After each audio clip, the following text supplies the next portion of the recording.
যে তত্ত্বাবধায়ক সরকার ব্যবস্থা যদি বহাল থাকতো তাহলে এই 7 জানুয়ারি নির্বাচনটা হতো না, এবং 7 জানুয়ারি নির্বাচনটা যে না হতো তাহলে এতগুলো প্রাণহানি হতো না, এতগুলো ব্যক্তি আহত হতো না।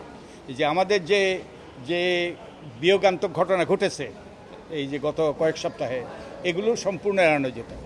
আর তত্ত্বাবধায়ক সরকার এই পঞ্চদশ সংশোধনী পাশ করা হয়েছে সম্পূর্ণ স্বেচ্ছাচারিতার ভিত্তিতে এবং মিথ্যাচার জালিয়াতির মাধ্যমে।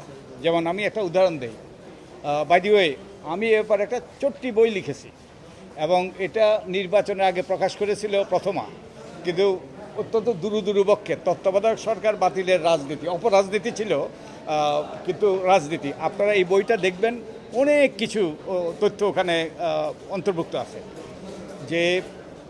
যেমন যে খায়রুল হকের নেতৃত্বে সুপ্রিম কোর্টের আপিল বিভাগ 10ই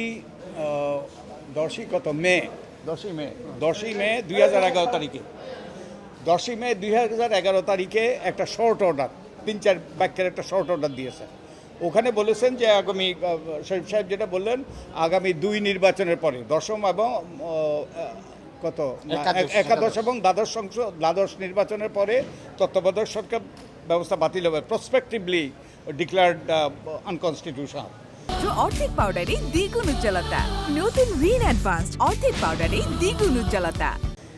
এবং যদি সংসদ চায় তাহলে ওই বিচারপতিদের রাখার যে বিধান সেটা সংশোধন করতে পারে। শুধুমাত্র বিচারপতিদেরকে তত্ত্বাবধায়ক সরকারের প্রধান হওয়ার যে বিধানটা, ওটা সংসদ চাইলে ওটা করতে পারে, সংশোধন করতে পারে। কিন্তু যেটা বলা হয়েছে আমাদের সাবেক প্রধানমন্ত্রীর পক্ষ থেকে, সাবেক প্রধানমন্ত্রী বলেছে আমি তত্ত্বাবধায়ক সরকার ব্যবস্থা বাতিল করি নাই, আদালত করেছে। আদালত বলেছে যে পরবর্তী নির্বাচন যদি তত্ত্বাবধায়ক সরকারের অধীনে হতে হয় সংসদের অনুমোদন লাগবে। এটা সম্পূর্ণভাবে মিথ্যাচার, একবারে ভদ্রভাবে বলতে গেলে ওই যে বিভ্রান্তিমূলক, আর এটা সম্পূর্ণ মিথ্যাচার। এবং শুধু তাই নয়, যে আপনারা জানেন যে বেগম সাজেদা চৌধুরী এবং এই যে সুরঞ্জিত সেনগুপ্তের নেতৃত্বে 15 সদস্যের একটা কমিটি হয়েছিল, সংসদীয় কমিটি, বিশেষ কমিটি। এই বিশেষ কমিটি সর্বসম্মত, আমার বইতে এগুলো সবগুলো লেখা আছে, একবারে কোট করা আছে, সর্বসম্মতভাবে তারা সুপারিশ করেছিল যে তত্ত্বাবধায়ক সরকার রেখেই যেন সংবিধান সংশোধন করা হয়। শুধু তাই নয়, আমাদের সাবেক প্রধানমন্ত্রী তিনি আওয়ামী লীগের একদল নেতাকে নিয়ে সেই কমিটির সামনে উপস্থিত হয়ে একই রকম তিনি সুপারিশ করেছিলেন 3 মাসের সময়সীমা বেঁধে দিয়ে তত্ত্বাবধায়ক সরকার রেখেই সংবিধান সংশোধন করা। তো রাতারাতি যেটা হলো যে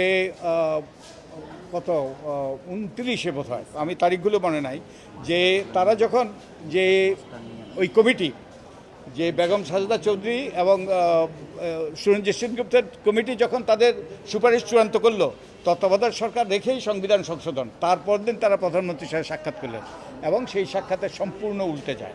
এবং এটাও ওই যে আরেকটা সাংবিধানিক বিধান আমি মনে করি যে সেপারেশন অফ পাওয়ার্স, সংসদে একটা বিশেষ কমিটি, সংসদ একটা বিশেষ কমিটির সুপারিশ, সেটা সংসদে যাওয়ার কথা প্রধানমন্ত্রী নাকচ করে দিয়েছিলেন।